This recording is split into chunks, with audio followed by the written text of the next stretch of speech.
What?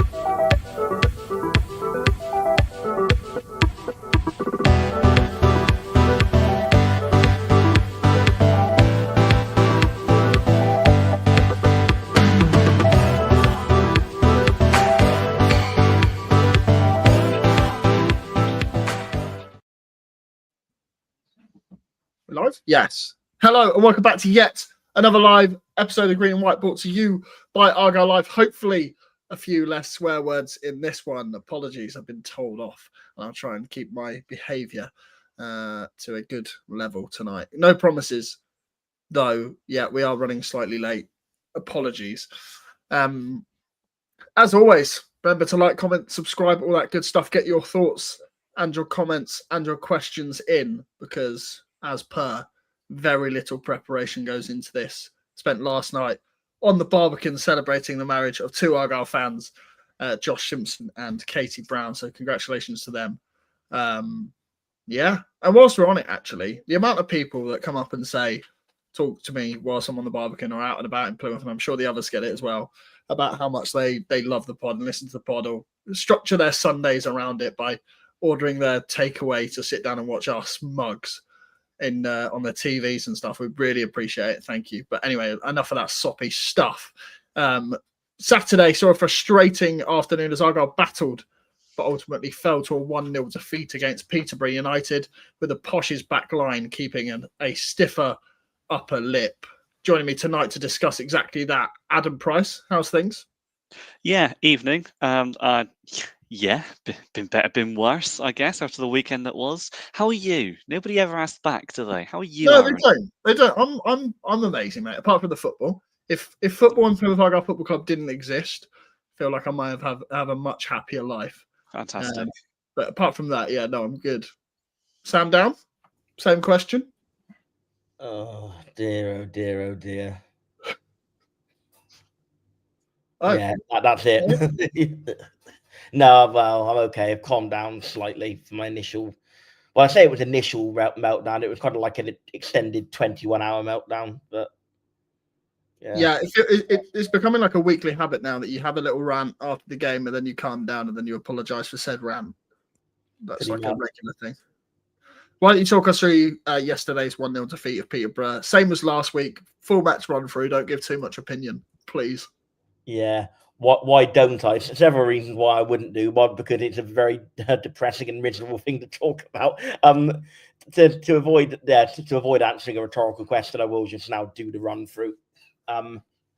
Well, you know what? I think it was probably the first game under Tom Cleverley that we didn't start brightly. I think I've said that no matter how bad the performances have been in all the other games, the one thing they've literally all had in common is the first 10, 15 minutes were good. And I think that trend did actually come to an end. It was pretty poor early doors, very flat, very static. No one really wanted to take responsibility. No one really wanted to take ownership when they had the ball.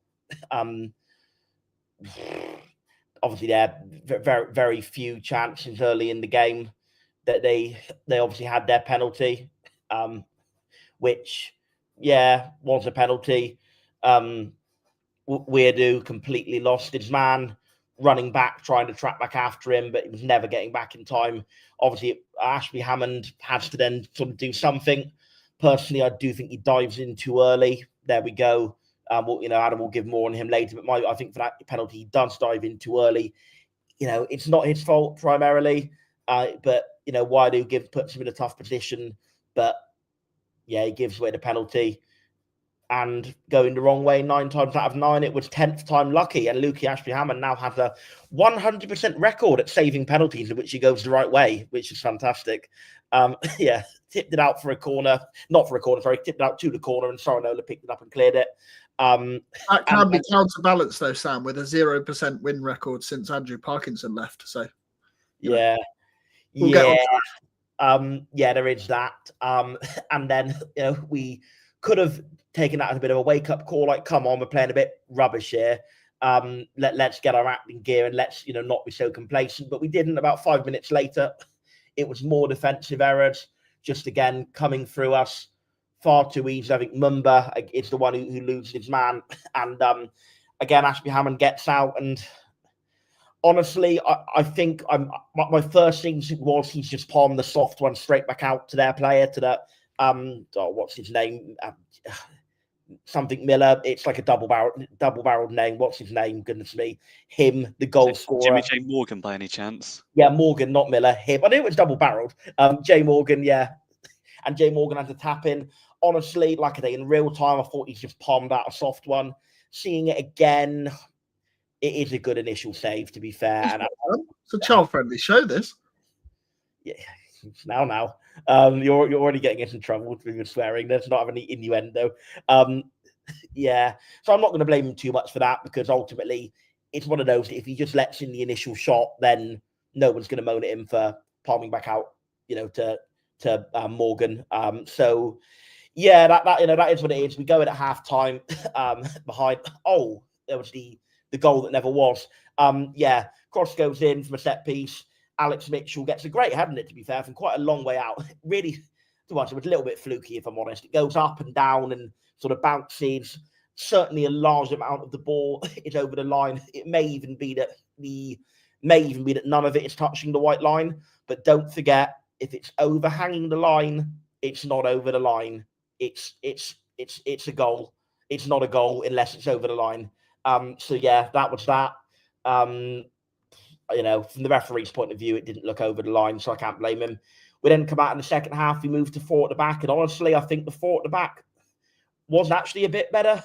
It gave us a little bit more control against their deep block that they had. We had a little bit more control in the midfield, but did we convert it to scoring opportunities? No, not really. Good.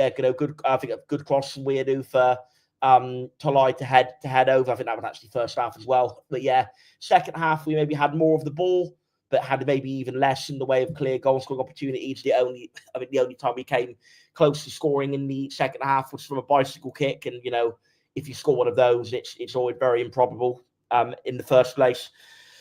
Last 20-25 minutes of the game, I felt there was absolutely no urgency. Again, everyone passing the ball side to side, and look, I'm by no means one of these people who just goes forward all the time. But it was actually quite painful when we were deep in the stoppage time, and it was all backwards and sides. Nobody wanted to get it forward. It was like everyone was just scared of making a mistake rather than anyone actually wanting to just grab the game with a scruff of the neck. It was a very, very miserable last 20 minutes to watch. No urgency at all for a team behind in the game, I'm afraid to say. Subs didn't help one bit. They looked as tired as the players who'd been there all game. Very disappointing performance indeed. And yeah. I hate to say it. What did I say after the Luton game? One of the reasons I'd still be concerned is I don't know how this is going to work against the deep block. And there we go. Disappointing loss. Deserved defeat, I'm afraid to say. Over to you, Aaron and Adam. Yeah, Adam, cleverly spoken about it before, the whole 2 step forward, 1 step back thing. Is there any need to panic just yet? I think that depends how you see it, because you can view this one, I think, through 2 different lenses. The game itself, do I panic over that one directly? Not necessarily. I think if you look at the game, did the right team win the game? Yes, they did. Were we good on the day? No, we weren't great. We weren't awful. I think we win that game maybe 2 times out of 10, maybe 3, if we're lucky. So it wasn't the fact that we were completely outplayed. And their keeper, Alex Bass, they're on their 3rd keeper already this season. It's just our luck that he comes in for this one and has a very, very good game against us to keep a clean sheet. So in that sense, there's not quite as much to panic about. When it turns to the wider picture, I think that's when you start to get a little bit concerned, because whatever we can say about the game, whatever defence that I've just mentioned of it, ultimately, only just being slightly outplayed at home to the team bottom of the league is still not very good with a team with our ambitions. I mean, it sounds to me like, or looks to me rather, that Aaron Hawkins is trying to say something there, but he's left himself on mute. No, I'm just liaising with somebody else about my Wi-Fi connection to see if we're streaming okay. Sorry. Oh, nice. Yeah. Well, we are. I hope that's helped. But yeah. Anyway, so where was I before that happened? Yeah. So you look at the fact that we've lost a game where it was close, but we just got beaten. it's fine if you're talking about saying, oh, we were playing one of the top sides, or Cardiff had visited after we'd been there and it looked a bit of an improvement. It's against the worst defence in the league, bar one. And that bar one, I'm afraid to say, is us. And, I don't know. It's really concerning that we're putting this showing not necessarily, as I say, as a one-off, but as the comment on screen has said, losing to the teams around us. What I don't necessarily agree with is that it's relegation form. I think it's one of those where we can put in a good performance one week, a poor performance the week after, a good performance again, etc., and ultimately that's mid-table form, isn't it? Really, if that's extrapolated over a season, the last two performances we've got surprising victories. The last one we've got in inverted commas surprising defeat. So that's mid-table form. And that's not necessarily something to panic over. However, I would also say that finishing mid-table this season after the expectations, after the money we supposedly had, is not good enough. So if you want to panic about where you think we're eventually going to end up, it probably depends on your expectations. Am I worried about relegation? Not really. It's certainly possible. And as I've said previously, it certainly seems more possible than promotion does, that's for sure. And that's a concern in its own right. But I do suspect we'll end up in mid-table, which isn't me saying that's fine, by the way. Mid-table is not good enough this season, but right now I'd snap your hand off for that. So is that a sign of me panicking? I don't know. But I think it's probably down to your natural levels of optimism and natural levels of expectations as to whether you think it's worth panicking over. I think whichever way you look at it, it isn't good enough. No, absolutely not. Sam, two players to discuss really are the two changes, or the two players that you've chosen to discuss anyway. Are the two changes, Dale coming into the 10 and Lorne McCabe, both of them for their full debuts. Interesting choices, I thought, after recent results, going well against Stockport and Luton. But Dale especially felt like a round peg in a square hole for no real reason. Yeah, and I just had to very quickly say before I answer that, if anybody wants to leave any comments saying I'm 42, which I'm not, I'm 32, but if anyone wants to leave any comments to that effect, do it under their own account, not their mother's account, would be my only recommendation to Before you go forward on that one, I'll let that one slide. I'm going to come back to, was that a round peg in a square hole? I've not heard it that way around before. I'll put any shape in any hole. I've heard similar. Yeah. Adam, you'll get us cancelled. Right. Moving very, very swiftly on from that little interlude. It's not a surprise. 3-4-3 against a deep block. Like I say, I kind of get Aaron's point of why change the team that did so well against Luton. Well, to be fair, Aaron, Dell did play all bar the first 4 minutes of the game against Luton because Watts went off injured. McCabe was obviously the more substantive change, and I think that was out of a necessity of having to fill the other number 10 role, because obviously then, of course, the other kind of chess piece is that Mumba had to go to wing back because Edwards was suspended, and therefore we had another number 10 to fill. So to be fair, I don't think any of the I think if he had the opportunity of playing the team that substantially... But again, Sam, that goes back to the whole beating of the drum that I've been saying since the close of the transfer window, is that we recruited for the wrong system and then switched to the second the transfer window shut. Yeah, I'm not going to disagree with that at all. But it's not like he's just done it of his own, fancy, that he's fancied, changing the players. So yeah, Del Taylor made his first start, although it was effectively akin to a start against Luton because he did come on at the 4th minute, and then Lorne McCabe made his, very much substantial first start in that he actually ended up, I think he only had like about 10-15 off the bench at the end, Luton away. So yeah, first start for both of them. I know that Adam received some praise from an anonymous connoisseur, shall we say, of our articles, saying that it was an excellent article he did on Del Taylor. So by all means, go and read it. Quick point. I don't recall writing anything about Del Taylor as it happens. That's news to me. What was that? What was news to you? That I'd written anything about Dale Taylor. Owen, yeah, well done, Sam. Dale Taylor, goodness me. You can tell it's been a long summer, can't you? Owen Taylor, not Dale Taylor. Goodness me. Yeah, Dale Taylor was somebody completely different that we were linked with and didn't sign from Blackpool. And someone saying on there, 32, you've had a hard life, Sam. Yeah, it's an unfortunate mixture of diet and a bad hairline. What can I say? Anyway, yeah. I might answer the question at some point. Yeah, Owen please. Dale and Lorne McCabe made their first start. And as I was about to say, before all of that chaos interluded, when you're having 3-4-3 against a deep block, the one thing you really want is two creative number 10s who can kind of pick a lock, open a team up, and create those clear scoring opportunities. What you don't really want is an out-and-out old school winger playing as number 10 and also a CM playing as number 10. Now, admittedly, we don't have any number 10s who are fit at the minute, because the three who are probably best categorised as that position are Patterson, Watts, and maybe Amici, who are all out injured to shorter or longer term degrees. But I do feel that Tegan Finn, although he wasn't great when he came on, was at least more suited to playing as a 10 than a CM and an out-and-out winger. And I think he would have maybe been able to, just pick the lock a little bit better if he'd been given that game from the start. So Owen Dale, as I will correctly name him, I think had a poor game, and I don't think I'm going to get as much praise for my views on him as Adam did. Look, obviously it is only one start. I'm certainly not writing him off. The guy's been promoted out of this league at least once, possibly twice.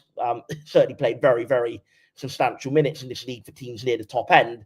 So look, he's clearly not a mug. He's clearly a player who has some talent about him. I worry that this is another example of what I frequently referred to last season as the Frankenstein squad.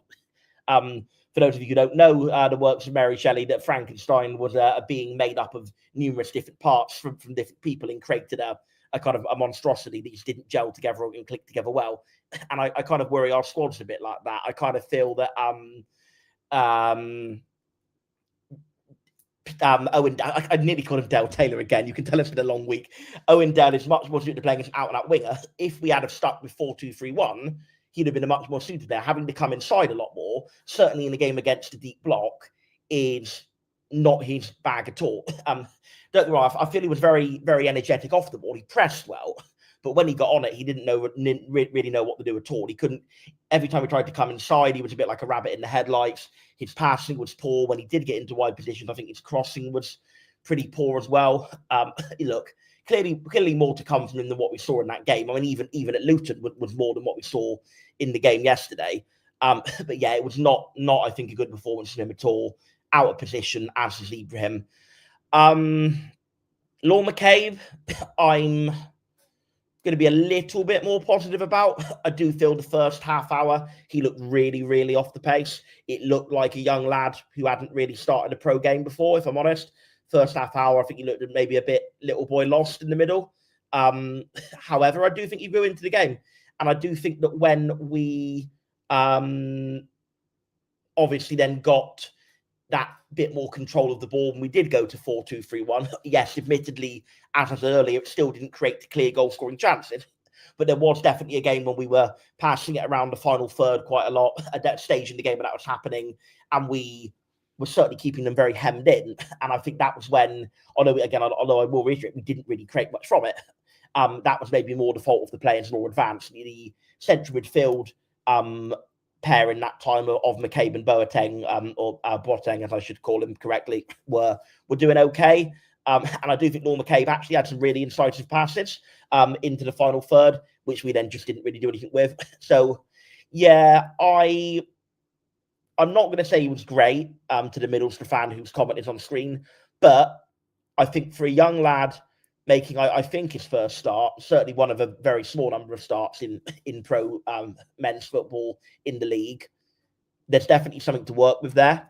He definitely can pick a pass, definitely can execute a pass, but he is going to need to impose himself on the game a little bit more. I think a lot of the time he just didn't really know where he was meant to be, what he was meant to be doing out of possession, but that will come with time. So, yeah, I don't think either of our two full debutants had a particularly great game. But I also think there are mitigating circumstances for both of them.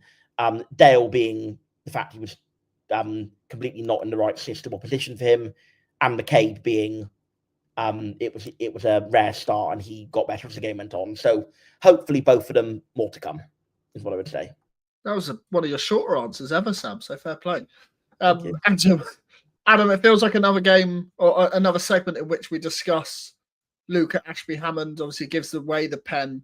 He redeems himself with a save and then pushes the ball into the middle of the goal for Morgan to smash home. Or I can't remember what Sam called him, but him. It was Morgan, right? To smash home.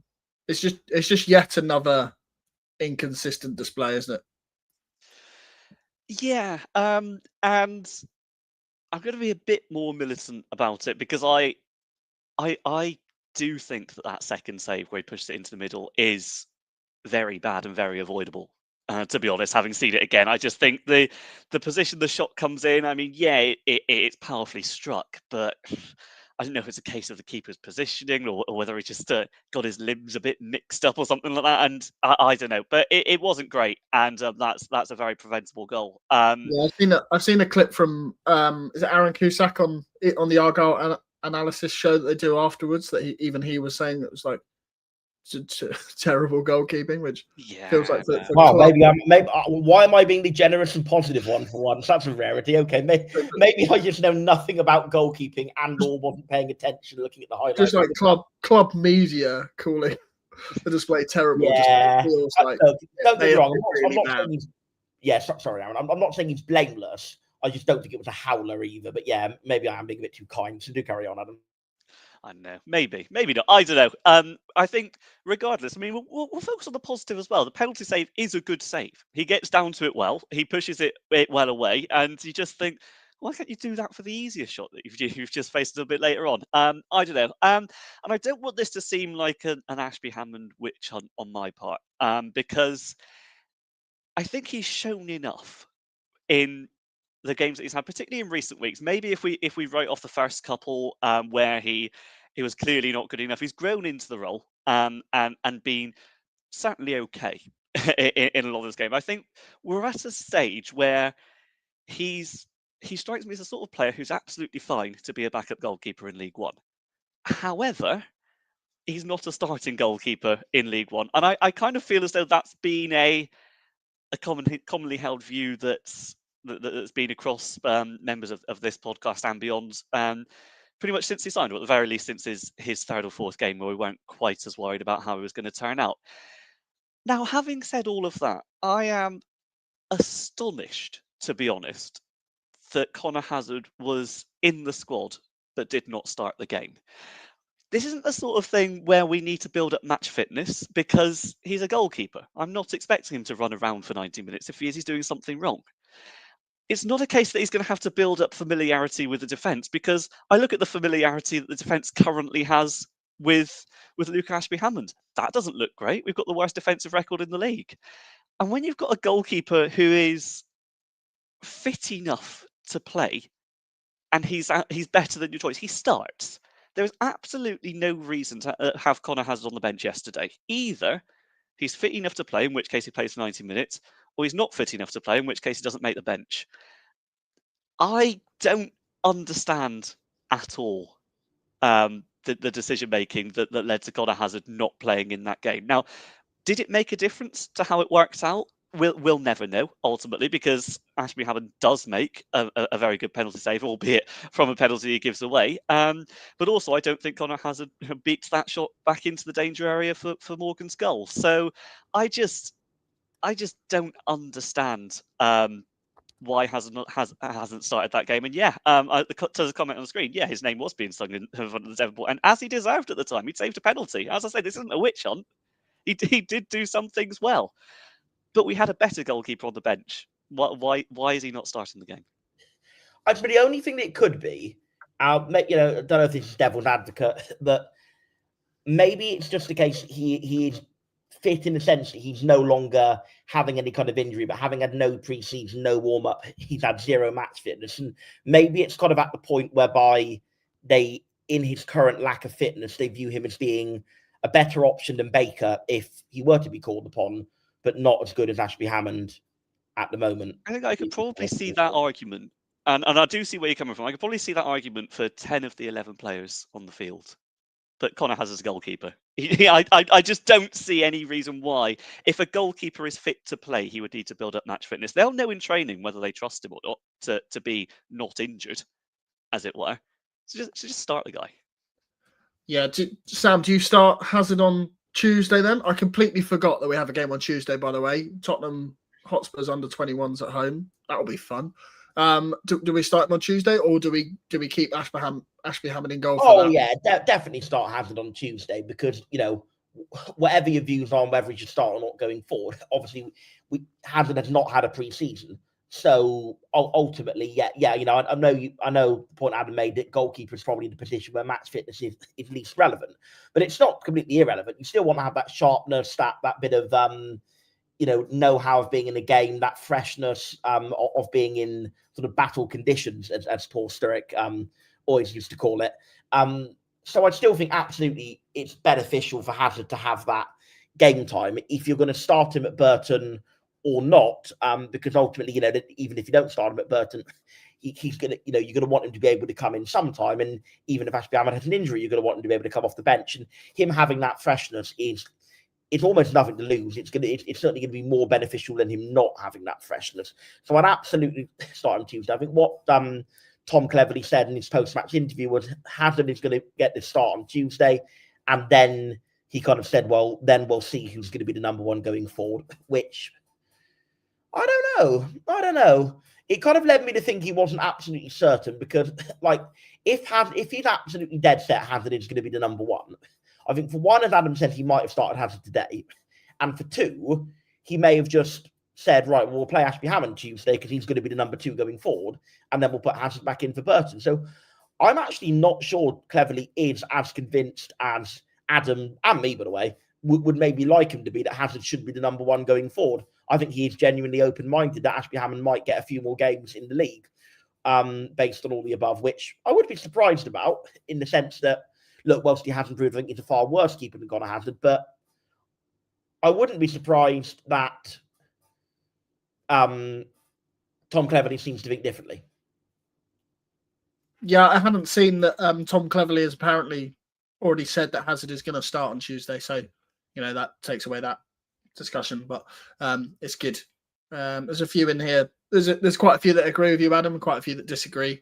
Like Ben, I agree that I think goalkeepers need sharpness. It's not like a Ben to disagree. I will say. Where are we going from there? Should we just move on to Alex Mitchell's header? Sam, you weren't convinced it was in. I feel like Adam, you, along with everybody else, thought it was. I thought it was. Go on, you first. I thought it was. Ultimately, we'll never know, and I will give Sam his 5 minutes a moment to teach us some lessons on perspective and overhang and whatever other words we want to throw at it. I feel like Gary Neville's demonstration from one of the World Cups or the Euros is what Sam's going to use as a the little ping pong ball with the camera over it. Yeah. We'll see that before long, I've no doubt. It looked in. We'll never know for sure, and it is what it is when you don't have goal line technology. Should we? Yeah, probably. But that's another issue entirely. It should really have been irrelevant, because Talai will be, let's say, very disappointed that he doesn't stick the rebound away, and if he does, then we don't need to have the conversation. I thought it was a goal, and I'm not saying this in terms of the ref was abysmal. I can absolutely understand why he's not given the goal. He cannot be 100% sure. I mean, we've all looked at it and kind of have a bit of disagreement, which shows, you know, it's not absolutely certain. But it's just a bit of a nuisance, I think, for a decision like that not to go your way when you've been getting so many not go your way over the course of a season. Nothing wrong with it. I think an analogy I think maybe only Sam will enjoy is it's a bit like when Jamie Overton was given out in the 5th test against India in the run chase. There's an umpire's call. It was very close. He's like, yeah, I mean, you can't argue with it, but the fact that it's that close that it's not gone our way is a little bit annoying. I think this is a similar sort of thing. Yeah, no, I know exactly what you mean there, Adam. I think for me on the Talai, sorry, pronunciation, better get that right. On Talai's chance, he should put that away, but I almost feel like if the angles are reversed and he hits that with his weaker foot, with his right foot, that goes in. He almost caught it too well, but I haven't watched it back. I could be chatting nonsense. I didn't want to watch the highlights. Go on, Sam. Yeah, I agree with you on that. I'm basically largely in agreement with Adam on this. It is frustrating. I think the other one I would maybe say is akin to is the Coventry incident a couple of seasons ago when the ball maybe didn't go out for a goal kick, and then they scored within about 5 seconds of it. I'm going to talk a little bit about perspective and overhang. I think what people have got to remember really is even if every part of the ball that's on the ground is touching green grass, it's over the white line, that does not necessarily mean that it is a goal, because that football is spherical, and the very nature of a sphere is that it sort of goes out and overhangs, right? That's just basic physics. And we all remember, well, maybe we don't all remember because not everyone is a nerd like me. Adam will certainly remember because he was at the game. We will remember the Spain-Japan game from the World Cup where Japan scored a winning goal, which to all the will in the world looked as though it was out. There was daylight. There was green grass visible between the leather of the football and the white line. There was visible grass. It was out. Of course it was out. But it wasn't. Goal line technology proved it wasn't, because there was a fraction of the ball that was overhanging a fraction of the line. And my rule of thumb with these things is that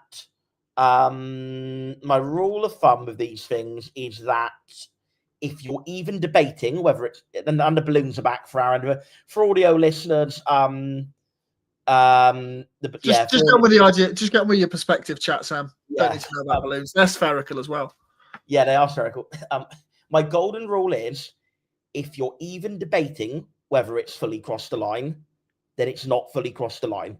And actually, I'm going to make one more point before handing back over, which is that the real outrage and the moaning and ranting in the ground came when it was on the big screen. There wasn't that much appeals in real time. And from the referee's point of view, it didn't look remotely like it had gone over. So we cannot complain at all, in my view. We can be frustrated, but one of those, it goes to the line. I agree with Aaron. I think it almost needs a toe poke. I think it gets a bit too much oomph behind it, and it then goes out, goes into the side netting. I think it almost needs a little scuff, and then I think it probably does go in.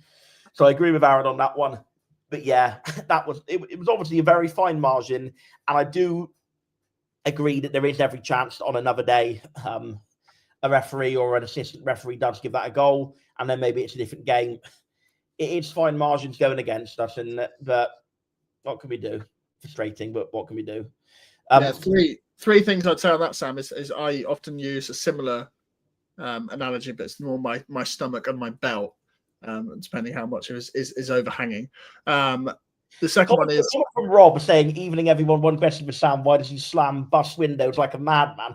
It was poor. Rob, if you were on the bus with me from Channelwood, the 21 bus, firstly, next time say hello. Secondly, I don't know if you remember, it was pouring with rain. It was a biblical rainstorm. I slammed the windows to stop getting wet. Is the answer, Rob. But anyway, there we go. Back to Aaron. That's all right. I was just talking. That's all right. Don't worry about me. You were talking. Right. Don't worry about my opinion, mate. The only other two things I would add is that there's obviously we've had recent, similarly had recent with the Coventry game up at the CBS. Is that what it's called? Yeah, up there. Obviously with the ball being in or out. Obviously dissimilar in the fact it was at the byline. And then the other one is that we were the first team in League One history to have VAR in the ground. I'm pretty sure that we showed a replay against Wickham. Didn't the ref overturn a decision not that long ago? Wednesday away. Sheffield Wednesday. Which is interesting because we also had this exact debate against Sheffield Wednesday home. May well have been the same season when Sam Cosgrove definitely scored. Yeah. And wasn't given. But luckily we weren't too fussed about that because he did manage to score just a little bit later. And the one the other way, I don't know if you remember Gillingham home a few years ago when Kelly Roos made an absolute blooper and let the ball under him, and it very, very nearly crossed the line. And he just clawed it back out in time. There was a lot of argument over whether that one crossed the line as well, wasn't there? And again, and honestly, I think in all of these cases, the right decision has been made. Admittedly, Sheffield Wednesday was the completely wrong process. The referee should absolutely never be looking at a video replay screen and making his decision off that he did. There we go. The only other question I really had about it, and Justa Jana has asked it exactly the same question, is why did we get rid of goal line technology when it's already installed? I know it's not used in League One, but why remove it when it's previously installed? It feels like the EFL fluctuate on these rules. There's certain things about, like, is it standing capacity when you get to the Championship? All standing capacity has to be removed and stuff, but you get 2 years to do it. Like, why is it not similar with other technology? I don't know the answer. Yeah, I'd love to see goal line technology in League One. I mean, anyone who's heard me talk about VAR will know I don't like it because it's so intrusive. You know, you're sat there waiting for 2 minutes to know if you're celebrating or not. But goal line technology is not not intrusive at all. You know within a matter of seconds whether it's no more intrusive than waiting for the line to flag. So I'd love to see goal line technology introduced at a lower level, and I think it would, if it did happen, it would end all of these debates once and for all. And yeah, hopefully it's something that will come in over time. Kendall Sewell has asked, Borough fan here, has Lord McCabe played well? Well, Kendall, we've already answered your question. Go back a bit and find the answer. Go back to about maybe 10, 12 minutes ago, Kendall, and you'll hear a detailed answer on that. That's good, because you're creating markers now, aren't you, Sam? So you should know exactly only when you swear, so we can edit them out. Yeah, brilliant. Thank you. The only other thing on that game is Adam, individual players to discuss. You just wanted to mention Matthias Ross. I know Sam had already spoken very highly of him in the last pod, but you wanted your own turn. Yeah, a chance to focus on a rare positive just for a minute, because I know last week I had to have a quick look up when we were finding out how many aerial duels he'd won. It turned out he won 6 of the 7 he contested. It was a very good performance against Luton. He contested 6 yesterday and won them all. Now, that doesn't necessarily mean that he's heading into the right areas. I think there's one moment in particular, which I can't remember exactly when, where he's not quite managed to clear it, having won the header. But he is clearly excellent at winning those headers and at the getting the first contact when the ball comes downfield. I think once he becomes familiar, a little bit more familiar with the league, I guess, or his new surroundings, whatever you want to call it, then he'll be able to not only win them but also place them in a better way and be able to be a real positive influence, because all of the raw materials of Matthias Ross are there. He's got a fantastic aerial ability. He's shown brilliant stuff in some of the stats that he's shown in the past 2 years. I think I mentioned a little bit earlier on, not in this show, but a few shows ago. Might have been on deadline day. I don't know. Either way, yeah, he's got a lot.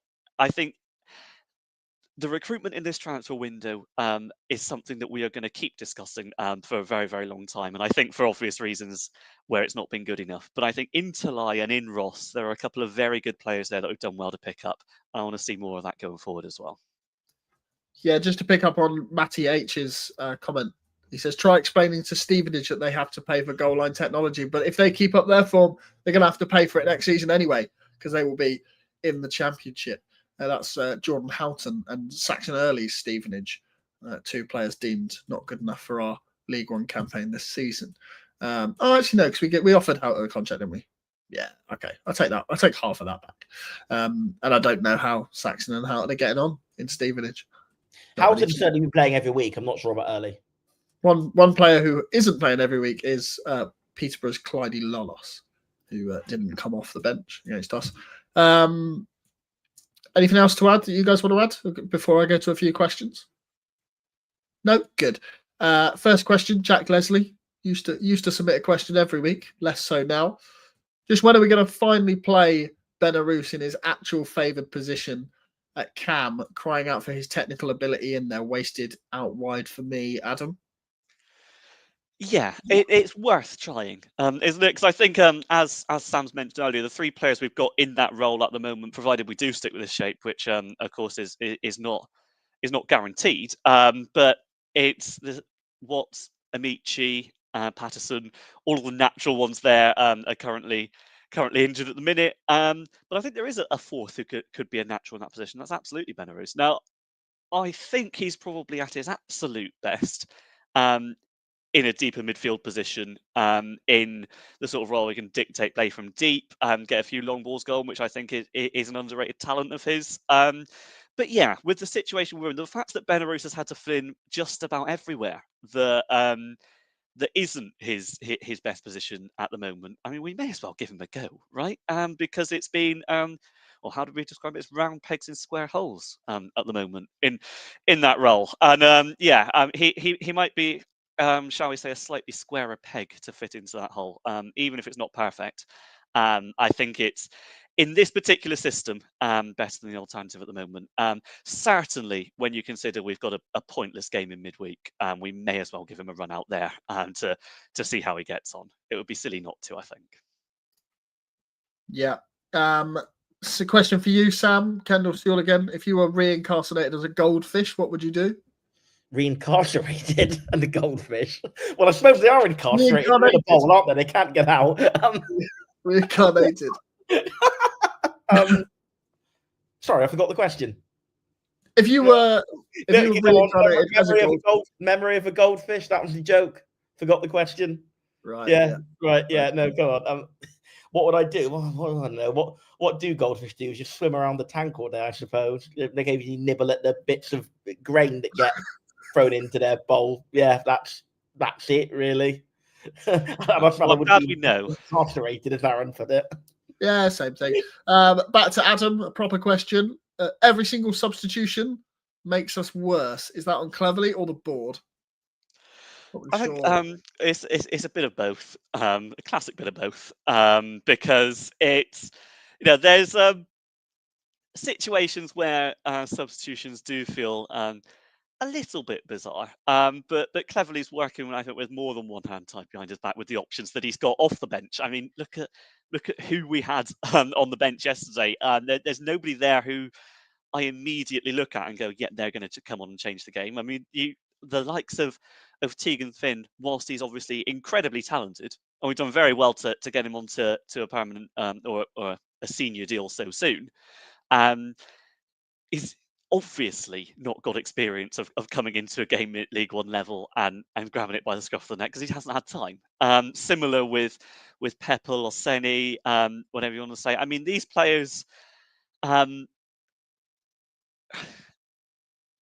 there's a wider conversation to be had, isn't there, about whether they're good enough or whether they'll eventually be good enough. I think both are projects, clearly, as with a few others. But when you've only got these projects to call upon, and players that you've taken a gamble on or a bit of a risk with their how they're going to improve or their injury record, and that's all you've got, added to the fact that players are out injured through a combination of factors, through bad luck, through the I imagine the training regimes not being what they once were, shall we say, through the fact that we've gone out and signed injury-prone players. One of them's on Cleverley, one of them's on the board, and one of them's unfortunate. So there's a lot at play there. I don't feel you can pinpoint it on one thing specifically. If you're going to weight it, I'd say the board probably take more of the blame than Cleverley does, simply because of the options they've given him.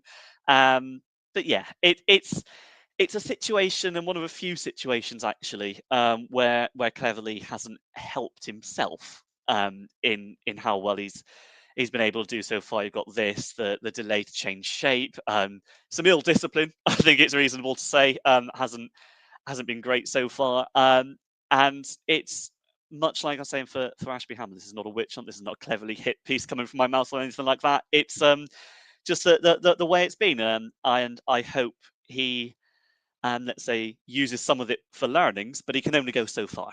The subs he was given, the squad he's been given to work with, I think we can all agree, certainly isn't good enough. How good it is compared to level, I think, is something that can be up for debate, but the squad he's been given is just not what he needs to be working with.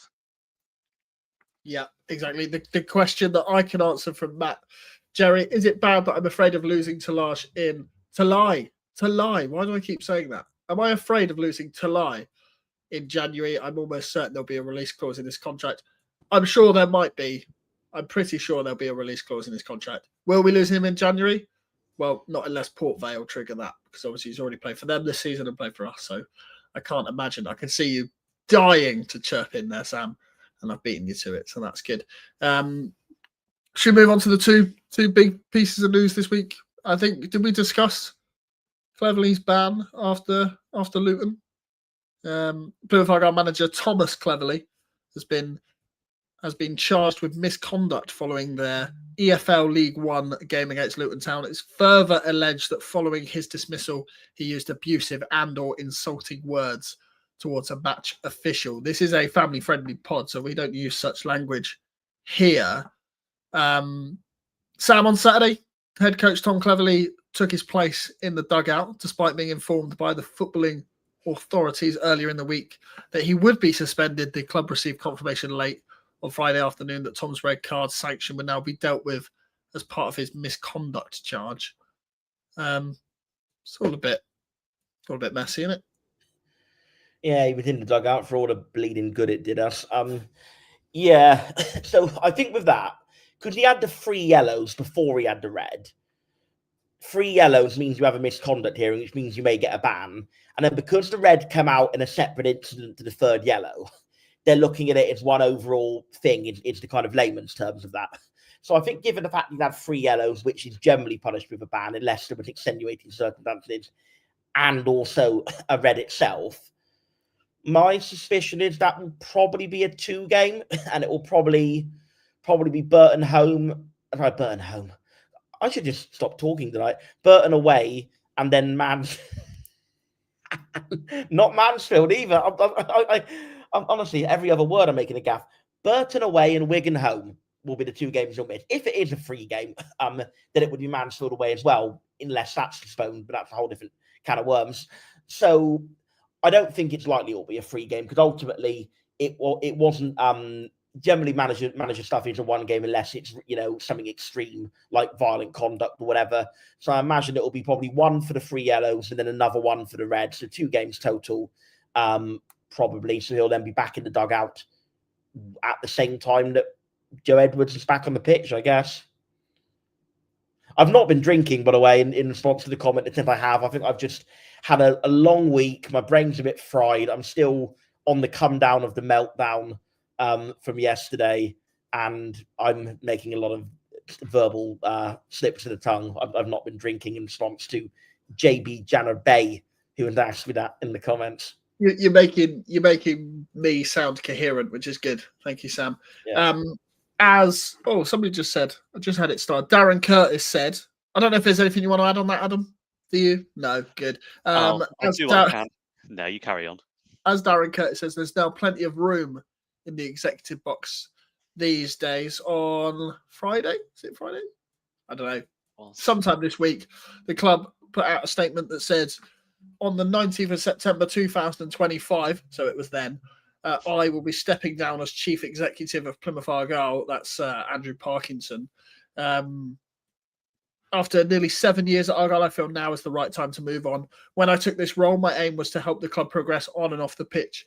And in that time, we've seen sold out attendances, record revenues, and recognition through several industry awards across a number of disciplines.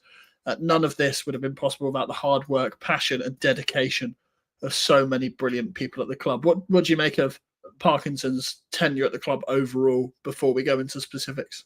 Yeah, I think the feelings I have right now, very similar actually to the feelings I had when Neil Jewson departed just after the Rooney hire.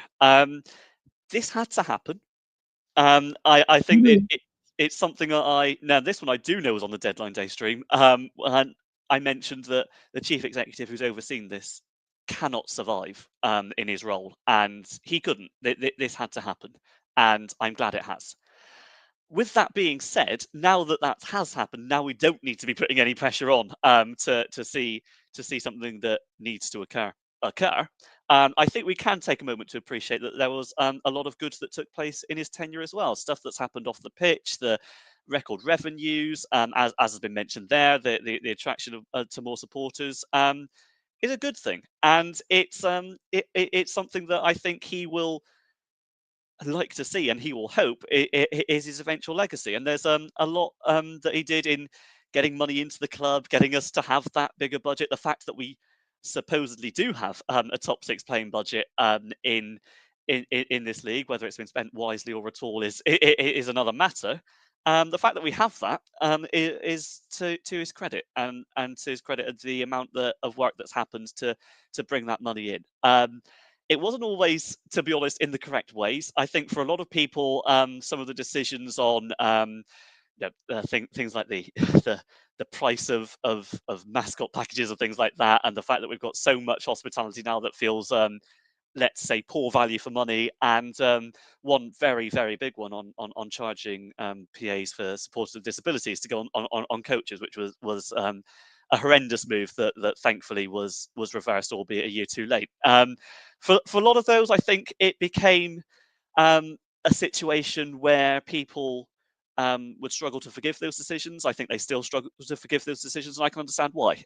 Because I think the divide that was then drawn between the club and between its supporter base was hurt, and in many ways beyond repair. And I think Parkinson going out the door eventually was what needed to happen for that, and many other reasons. And it's almost I don't want to use victim of his own success because he had his failings as well. I don't want to gloss over it. I think with the fact that we've got sold out crowds now, with the fact that the club, if not necessarily the team, are doing so much better than when he first arrived. I think it kind of led to a situation when that divide that I was talking about, or the wedge that was driven between the club and the supporters, started to grow a little bit bigger. And I just wonder if the fact that we've got sold out grounds, we've got a waiting list for season tickets, there was almost the attitude at the top then of, oh, well, we don't need to worry about alienating a few, because if they go away, someone's going to take their place. We're going to make the same amount of money either way.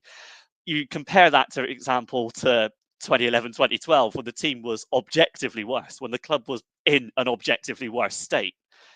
That's not something that I want to gloss over either. But those days, why did it feel so much different? It was because the club needed every penny it could. It needed everybody on board. It needed every fan to be able to contribute. And if one fan decided, no, I'm not going to renew, the money for that seat isn't coming in. So I just feel like that was an attitude that took over at the club, particularly in the second half of Parkinson's reign, where he knew he could bank on sold out grounds. He knew that he could make decisions that were, let's say, unpopular, and he wouldn't suffer too much on the bottom line for it. And the position eventually became just completely untenable of how this transfer window was managed, and whether this was, as a case of the long-mentioned review into how recruitment was done over the summer, has led to him resigning from his role before he was pushed. It wouldn't surprise me.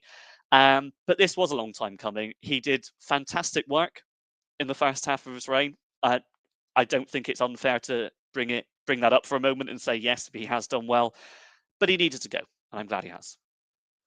Yeah, it's very rare that I disagree with you anyway, Adam, but I think you've summed it up pretty well there. Sam, anything you want to add? Honestly, I think Adam genuinely covered everything. Very competent, very capable football administrator for not even just the first half, the first little bit of his tenure. First a little bit of the second half. Sorry, I mean to say. So probably the first 3/4 of his tenure overall. I think he absolutely had to go, no question of it, because of the shambles that's been overseen, and the buck stops at the top, right? And obviously you can't sack the owner, can you? The owner is the one who owns the club. He can't sack himself. So really the buck stopping at the top is, of course he can sell the club, but he can't fire himself.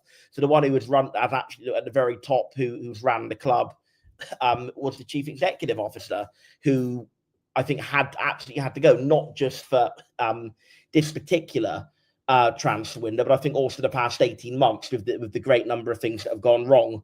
But yeah, it's now worth saying that he did obviously do a lot of good. He did generate huge increases of revenue. Obviously oversaw Fulston Park, oversaw the rise from League Two to the Championship with great effect. And obviously, yeah, there does have to be a great deal of credit for that. And I think, like like Adam said, it's kind of the exact same scenario of Slip, whereby he did a great job for a time, but I think now it's completely out.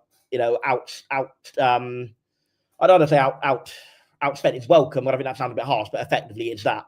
He just became a time where the job he was doing wasn't in any way equivalent to the job he previously started doing, and therefore the change had to be made. So yeah, it's cards. I think it's what I will say. Where I am a little bit worried is in the respect of who on earth is doing the job. Well, yeah, well, not even who we got in next. Who's doing it now? Who's doing it today? It's a very important job. I think, to be fair, obviously there's news that's come out as well, isn't there, Sam? That Stuart Webber, who was Hallett has named as well, was previously helping us through Brondby and Partners, who's obviously now joined Brondby and Partners. So, joined a Red Bull, part of the Red Bull football empire over in Japan. So yeah, I guess it's going to be a clean slate for whoever does come in, isn't it? Like it is. Yeah. I think in terms of Stuart Webber, I think it was always a bit of an odd one because he never was actually officially employed by the club. He was obviously a consultant with the club. He was de facto director of football, wasn't he? For the sense that we didn't have one, and then obviously still don't have one really. Obviously, we have Fox, the head of football operations, which I think now seems to be. I think Fox now seems to be de facto director of football in all but name. It's kind of what I'm getting. But Webber obviously oversaw that gap between Slip and Fox, and also worked alongside Fox for I think probably the first 3 or 4 months of Fox's tenure before he himself left. So yeah, that's another one out the door. So yeah, I am concerned about who next because, spoiler alert, our track record of appointments isn't great in a lot of areas lately. So I am a little bit concerned about who next, but I'm also concerned about who's doing it now. It's obviously a very important job. I assume somebody is doing it on an interim basis, and we've just not yet had that announced to us because obviously that was the case with Webber. He was being the interim director of football for about 4 or 5 months before we actually got any kind of official confirmation of that by the club. So I'm going to guess this is similar. I guess somebody is doing it and it's not been announced. If I was a betting man, I'd say probably Paul Byrne. That's not inside knowledge. It's just a guess based on the fact that he was the one they got to do the fan forum. He seems like a very smart guy. He seems like he's very on the ball, very involved. So I guess it's probably him. I don't know that. Yeah. Good luck to whoever it is. It's a guess rather than a myth or legend then. Yeah, very good. So obviously we're hearing a strong counter view coming up in the comments from someone called Philip Bayliss, who I assume is either very close to Mr. Parkinson or perhaps is Mr. Parkinson under an alt, because he's very passionate in his defence. He's saying that I am a disgrace and I should be ashamed of myself, Philip, for what I said on Pieface's YouTube channel after the Orient game. To which all I can say, Philip, is that if you've never made a comment post-game in the heat of the moment, then you're a better man than me and you're a calmer man than me. And despite that, what I will say is that whilst I think the tone and the aggression with which I said it was probably not my finest hour and I was a little bit passionate, I think the actual content of it was correct, and the content was basically amounted to he has to go. And I think clearly, as he said himself, it's time for me to go. Whether that was cover for him being sacked, I don't know. But either he himself agrees with me, or at the very least, Simon Hallett agrees with me. So maybe I did go a bit too far, and I apologise for that. But I think the content of it was clearly not wrong, Philip. So yeah, there we go. It's time to go. I can't remember who that is. That was Claude about Wenger. Rest in peace. Sadly deceased now, Claude from Arsenal Fan TV. Oh, is he? I live in memes that are about 10 years too late, so that's most probably why I'm using that. I think that's about it. Is there anything else you guys want to cover? Oh, hang on, we've got a game on Tuesday. Do you want to preview Tottenham Hotspurs under 21s, or should we just skip that and go straight to Burton Albion on Saturday? Yeah, I mean, we'll probably, I'm going to guess, do what we did after the Cheltenham game and do a space pod rather than an actual proper pod like this. What we're doing. Great words again from me, I know. Yeah, we're gonna go live on a Twitter Space, I believe, but I don't think I'm watching it on Tuesday. I think I'm playing football, so I'm not. I think I am going to be there Tuesday. I've not yet got my ticket. Yeah, my view on this in summarised in 30 seconds or under is I was boycotting it out of principle, but I feel having broken that boycott for the final, effectively, there's no point returning to it. I suppose you could, in theory, make the argument of I could just boycott the games against under 21 teams and not the other games, in which maybe I won't go Tuesday. But yeah, that's basically my thoughts on it. I just don't. I don't understand how them being in it is a benefit to anybody in the EFL, and I feel like if we got to the final against an under 21s team, I'd be very conflicted. I just can't be bothered. Just can't be asked. It's Tottenham 21s, like. Yeah, I'm basically with you on that, but I think the key deciding factor is for the Cheltenham game. I was working in the evening and I couldn't be bothered getting the time off to get it off work. The fact is, on Tuesday I'm not working anyway, so I'll probably just go. I'll take one for the team for the pod, and I'll do the space on Wednesday night, and hopefully we'll have a good one. I can't really prove anything about the game, to be honest, much apart from we'll play Hazard, like we said. I think we'll play Joe Edwards because the game falls right in the middle of a 3-game ban. So just to keep him that little bit of freshness, little bit of match sharpness in the legs, we'll play Joe Edwards. We'll play Connor Hazard. Other than that, I expect it will be a very rotated team. It will be the players who haven't started much in the last few will start. So Robertson start, Finn will start, Aseni will start, and I imagine Pepper will start. And obviously, some of the players who have played will have to start because we've not got enough players to play, 2 entirely different teams, have we? So I imagine some of the defenders will start who played on the weekend. Yeah, big fan of. There's definitely going to be goals on Tuesday anyway. 4 of their last games have been a 6-3 win over Leicester City, 4-4 draw with Freddie Asaka's Bristol Rovers, a 3-2 defeat to Crystal Palace, and a 5-3 defeat to Sunderland. So there's definitely going to be goals. Oh, you do research. I literally just clicked on. I know. That was the joke went over your head there. That was the joke. Yeah. Well, that's good then. Moving on to Saturday, Adam. Unless you've got anything you want to say on Tottenham Hotspur's under 21s. No, I don't. No, good. Recent players for them would obviously include Alfie Devine and Ashley Phillips. Yeah. Is that it? Are they the only 2 we've had from Tottenham in recent memory? Yeah. Well, yeah. Recent. Yeah. We had obviously Dean Parrott and David Button. That was a very long time ago now. Yeah. Those are the only 2 from Spurs, I'm pretty sure. Yeah. Thanks, Adam. Thanks for that. Anyway, moving on to Saturday, Burton away. Yes, away. We're away to Burton Albion. Initial thoughts on that one, Adam? We've got a bounce back, haven't we?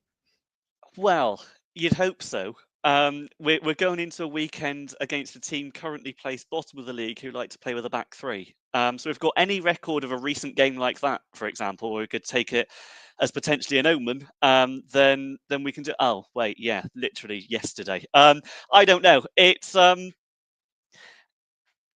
a game where you will look into it and feel that a team like ours should be winning, or should I say a club like ours should be winning. It's only so many ways I can put it in and say this team isn't very good. And I don't mean this to disparage a Burton Albion side who have done very well to remain at this level for a number of years and always seem to be able to pull it out of the bag when necessary. But the challenge seems to get greater and greater every year, and this year it's looking like it's going to be a battle at the bottom again. We should be winning. I'd be disappointed if we didn't win. But we also don't seem to beat teams that start the day at the bottom of the league, and we don't seem to beat Burton Albion. Or we certainly don't seem to beat Burton Albion at their place. When they come here, we tend to. We've had 9 visits to Burton and not a single win. Well, we came in within an Adrian Mariappa 98th minute goal one of these days, and we also came within a Ryan Broom 94th minute goal. We did. That barely counts in COVID, does it? So I always feel like I get this one wrong. But didn't Guerrieri score late against us? Yeah, I think that was at Home Park. But yeah. Oh, right. Yeah, sorry. It's not like I've interviewed him or anything. I'm not supposed to know. Carry on. Yeah, I think Sam's going to make this point better than I do. But it's a ground that I know he says he has no no, he cannot foresee us winning at ever at Burton, because we never have. I recognise he also puts Bristol City into the mix when we won on our third most recent appearance there, but that's a... I know. It was a League Cup, doesn't count. Okay, yeah, we'll go with that. But yeah, We'll count if we lose 5-0 there, though. We did, yeah. No, we'll let that one count if it helps narrative. Of course we will. But yeah, Burton are a team we should be beating. Burton are a team who are going to be down there this season. Whether they'll eventually go down, whether it'll turn out to be one battle too many, I don't know. But do I back us to win the game? I think that's a very different question. We'll see. What do you think, Sam? Do you think two away wins on the bounce is a pipe dream? Well, they say they're like buses, you wait forever and they all come along at once. So that would be nice if that was true of they're like buses that you slam their windows when it's raining. Yeah, like that. I don't know why. There are just some grounds, and it's not even like necessarily big, difficult teams, because I almost feel like in the Championship, I was almost thinking like Leeds away or a Leicester away. There's like a world where, like a typical Argyle would be to go there and somehow pull out a 1-0 win out of absolutely nowhere. But yeah, there are some grounds that I just cannot, however hard I try, just envision us winning at. Like Millwall. I know Bristol City is a bit of an edge case, so we'll leave that. Like Stoke, for example, is a big one. Cannot physically imagine never winning at Stoke. I mean, one of them was Preston, although we did break the duck in the funniest possible circumstances and get a win at Preston. Yeah, it was absolutely hilarious, mate. I remember it so well. I couldn't stop laughing. Yeah. So the point I'm getting at this with this preamble is that Burton is just one of those grounds I cannot physically imagine us getting a win. Rotherham, that's another one. Can't see us winning at Rotherham. I know we did under Ballymumba, but yeah, that was that was a unique season. They were on about 20 odd points. And where am I going with this? Yeah, Burton. I just can't imagine us getting a win there. Yeah, I don't know. They just seem like they'll even rationally. Obviously, we're a better team than the man for man. We're probably just a better team than them, full stop. But it just seems like they're a bad matchup for us in the same way that that Peterborough are a bad matchup for us. I think they'll play a deep block. They'll frustrate us. I don't know. Maybe we'll learn our lessons and have a bit more creativity in advanced areas. Maybe we'll mix up the passing rotations a bit. But if I'm honest, I don't think we're going to I can't see us getting anything out of the game. Adam, Gary Bowyer in charge their recruitment team. I don't know how well you know them. I don't know if Sam knows anybody that was linked to potentially. I'll stop talking before I get him in trouble. Anybody individually to look out for? Sorry, Sam. Look out for one way of putting it. They've got Brad Collins in goal now, who I feel like we've faced a number of times recently for various different opponents. I don't think he's ever played. Darren, I know him about as well as you know somebody working in Japan, is all I'll say. Oh, listen, fair play. Anyway, yeah. So Collins in goal. Hopefully, he has a stinker against us. He's capable of pulling it out the bag, but I've never really rated him as a shot stopper. In terms of players to watch out for, though, it's hard to say anyone particularly stands out. The name Duka Godwin Malif is one I recognise in the fact that he's their captain and plays at the back, and is also somebody that Sam will appreciate. I once Googled in preparation for a TalkSport Cup clash with Burton Albion to find out who scored their first goal in a particular campaign, which did actually come up, but alas, the Burton boys were never going to miss out on that one. It was very much a tap-in as far as they're concerned. I never got to show that knowledge. But I remember his name. Their top scorer was last season, and that, yeah, we won't mention him. Well, yeah, we'll have less of that, please. Yeah, I feel as though, yeah, there's a squad that, let's say, to stay up, will have to play greater than their sum of their parts for the rest of the campaign. Yeah, should we just do score predictions so they call it a night? Yeah, Go on. Yeah, go on then, Adam. With that, 1-1.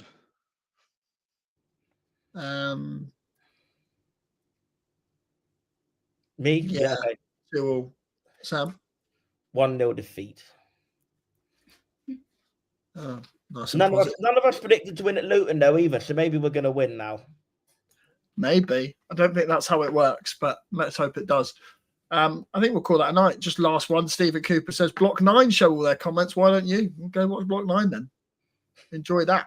I have to click on them because people in our comments are rude. And if they show up, I get told off. So that's why I don't, Stephen. And I can't multitask. Anyway, make sure you like, comment, I hope you enjoyed having that comment shown and having your question answered specifically on stream. There we have it. There you go. Ben says Hartridge, their centre-back, is one of their best players. Wasn't he at Exeter for a bit? Unsure? Yeah, I'm pretty sure he was. So that's how good he is. Bless him. Anyway, remember to like, comment, subscribe, all that good stuff. Follow us on Twitter, Facebook, Instagram, TikTok, and find us on all your major podcast platforms. And we'll just call that a night. Cheers, guys. Thank you.